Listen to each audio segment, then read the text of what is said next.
Hello guys, and welcome back to the Sports Vehicle Performance YouTube channel. Today we've got a Porsche 993. We're going to be filming a buyer's guide and basically highlighting any problems to look out for if you're thinking of buying one. If you're thinking of buying a Porsche 993, they're a very iconic car, but buying used, which is the only option these days, you need to be smart. So today we've compiled a list of all the things that we think are common problems and things worth checking out if you're going to be buying one, things to get looked at, get inspected, or get a Porsche specialist like us to look over the car before you buy, hand over the money to know what you're getting yourself into. The 993 is now a highly desirable classic, being the last of the air-cooled models. Prices for these, expect to pay up to 45 grand for your base models, especially for a good example. Obviously GT2 and onwards models, triple the price, if not more than that. Thorough checks are essential to avoid costly problems, and as we say, make sure you get someone like ourselves, a Porsche specialist, to check the car over before you buy.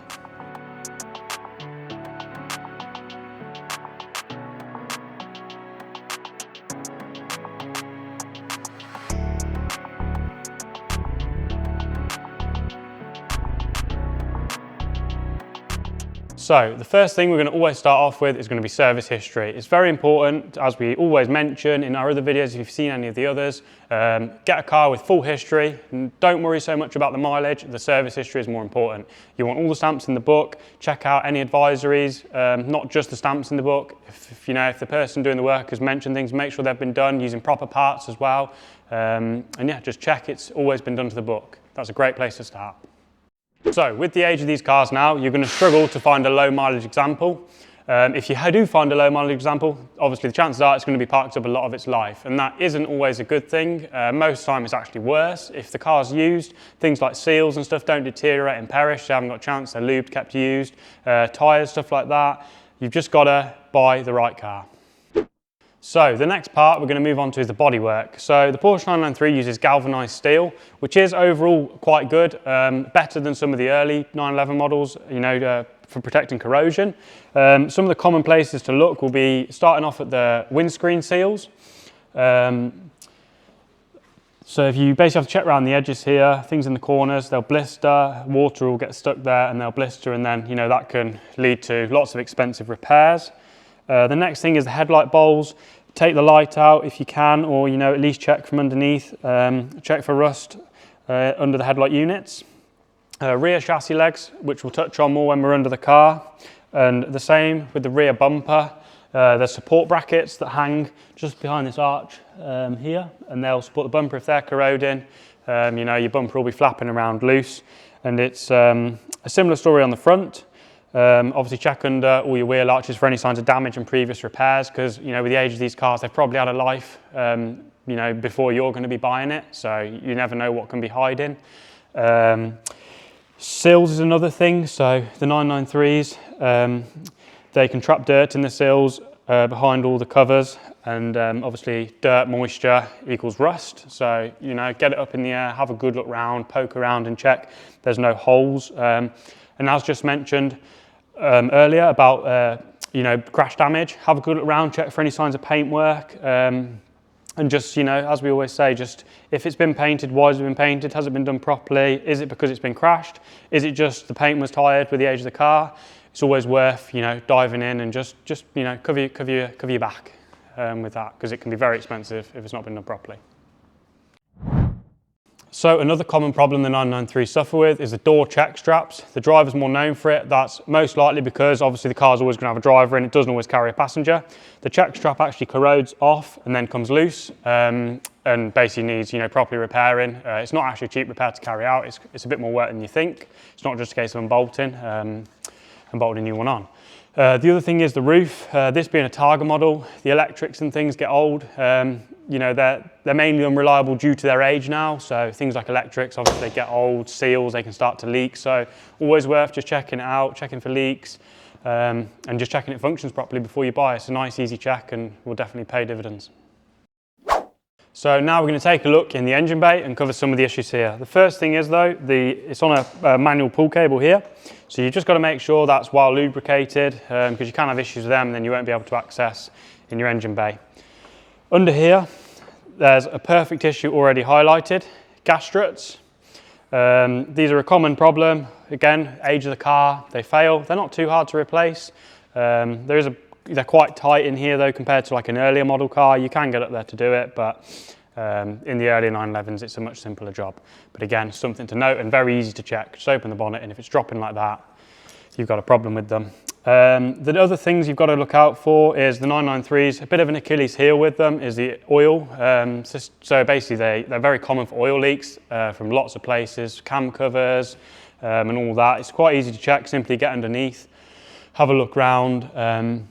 It can be quite expensive to put right. A lot of them you've actually got to get the engine out of the car to do them properly, which again, these are the last of the air cooled, so are a bit more complex than dropping the engine out of an earlier 911. But you know, it's all doable, but it's always good if they've been done or they're not leaking. Other thing with this, another common thing, so you've got the under tray on these. A lot of the owners actually opt to remove this under tray.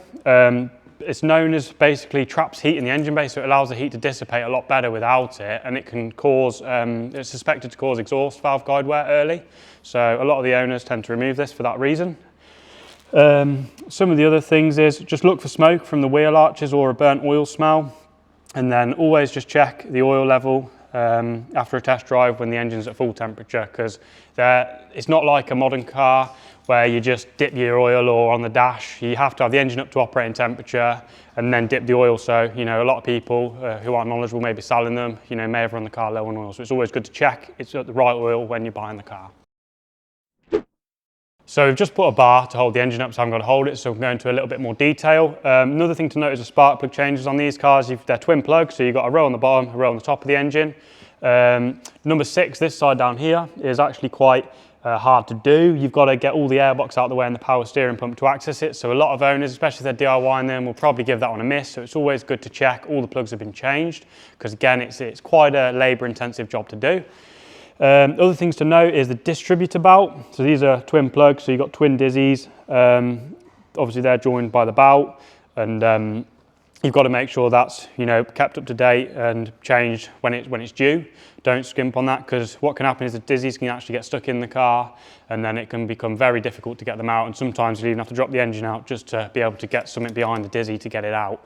So if it's changed regularly, it doesn't become a problem. And a similar story with all the auxiliary belts. You know, if your aircon, your alternator and your fan belt, these here, with age again, just check the tension on them and check for signs of cracking, and again, just check the service history, check they've been replaced when they should have been, because you don't want them falling off, because it can lead to all sorts of problems.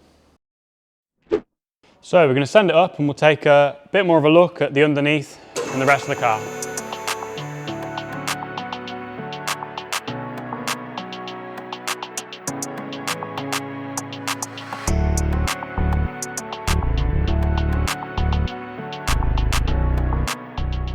So the brakes on these cars are generally no problem. They require a little bit more effort on the pedal compared to a modern servo assisted system, but the type of car it is, most people would probably prefer that because it's more of the raw feel.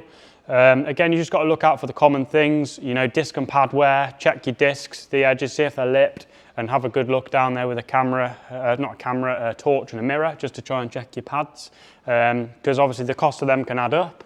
But most cars you probably find are actually all right, because they don't get used every day like they used to. But again, that doesn't always mean they're good. They'll have lots of life on them, but the inner faces can corrode because they're not used. So, you know, you look on the outside and think, oh, that's all right, but it's good to check and have a good thorough inspection by a specialist. You can get it up in the air and have a good look over it. Another few things to note is when you're driving the car, take it round and test the brakes, give them a good stamp and just check, you know, their function as a car, and then the ABS system's performing properly. You can also have all sorts of issues with ABS sensors on these cars, so just check there's no ABS light on the dash as well. So we're under the car now. We've got another few things to mention on the engine side of things. These heater pipes here, these are actually very common to go due to age mainly and cracking. They'll, you know, easily put a hole in them. Other few things is you can see now where the oil leaks are common to come from. You've got your timing covers on the ends here. You can see they're a tiny bit wet on this car. and then the same on your cam covers or on top of the exhaust. What happens is the oil seeps out the side of your cam cover, drips on the exhaust, and each time it hits the hot exhaust, it creates smoke and smell. So as we said earlier, after you've taken the car out for a drive, just park up and just see if you see any smoke coming out the rear corners. Chances are you've probably got leaking cam covers, and that can be quite expensive to replace.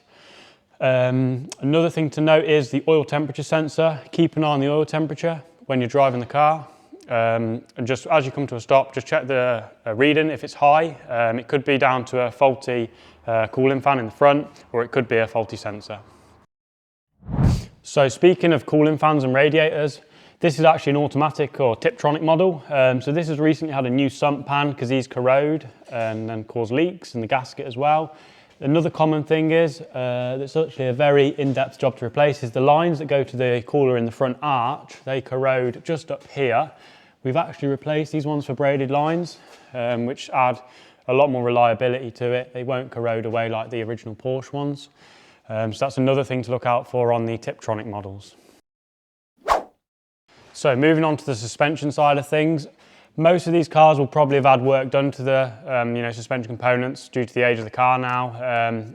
Bushes and stuff will probably only last a typical lifespan of 40,000 miles.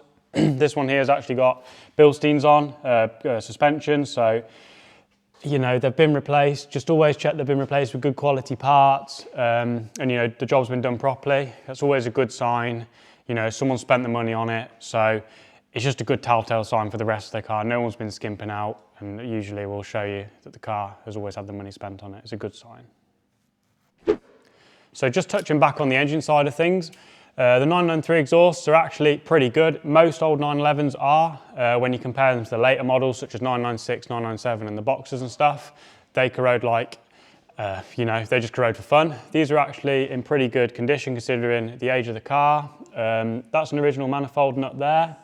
Still, it's got its head. If that was a later car, there'd be nothing left of that. But just go around, have a good look at the brackets. It's quite easy to check when the car's on the floor. Just check they're not loose and just check the general condition. Because they're not the worst things to replace, but it's just worth keeping an eye on. The other thing is, to take note of is what exhaust is on the car. There are a lot of aftermarket options for these, because obviously a lot of people want louder ones or whatever they want, but just check it's going to meet emissions requirements for the country that you live in and are going to use the car.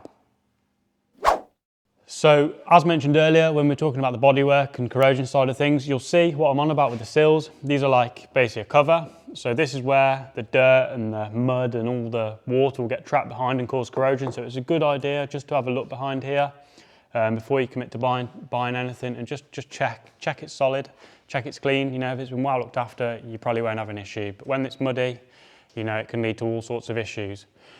Just touching back on the gearbox side of things, if it's a manual, just make sure, just look for the history again, check it's had a clutch change if it's needed doing. Probably about 70,000 miles will be what I would say the lifespan of an average clutch if it's not been track dayed or anything like that. The gearbox and the Tiptronics are actually very good, to be honest. Reliability wise, you don't see many issues apart from what we mentioned earlier about the corrosion on the pipes and the sump leaks, but fundamentally they're pretty good. So yeah, we're going to lower the car down now and we'll just take a look back through some more of the things inside the car. So moving on to the inside of the car, obviously the age of these cars, electrical components can degrade and fail. So it's always a good idea to check them over, check everything works, all the functions such as the roof on the Targa, as we said before, windows, heaters, aircon, all your gauges are reading. Literally anything, electrical, check it works. Another common thing, the early alarm systems on the 993s were known to be pretty terrible. So problem is people then put aftermarket ones in, kind of in period, and then now they're like 20, 30 years old and they're failing themselves. So it's always good just to check that the alarm system's functioning. This is actually on the original one. It did come into us with a fault, and it was down to the battery on the car because it doesn't get used too much. So we changed the battery, we've done a battery test, the battery health was really low, so new battery, and now the car locks and unlocks exactly as it should. So as we say, buying a used Porsche is always an amazing experience, but always make sure to do your homework. It'll pay dividends to your wallet. So yeah, basically, thanks very much for watching. Hopefully this video has been informative for you. If it has, let us know in the comments. Any questions, again, let us know in the comments and we'll do our best to reply. Yeah, thanks for watching. Make sure to like, subscribe, comment your thoughts below, and we'll see you next time.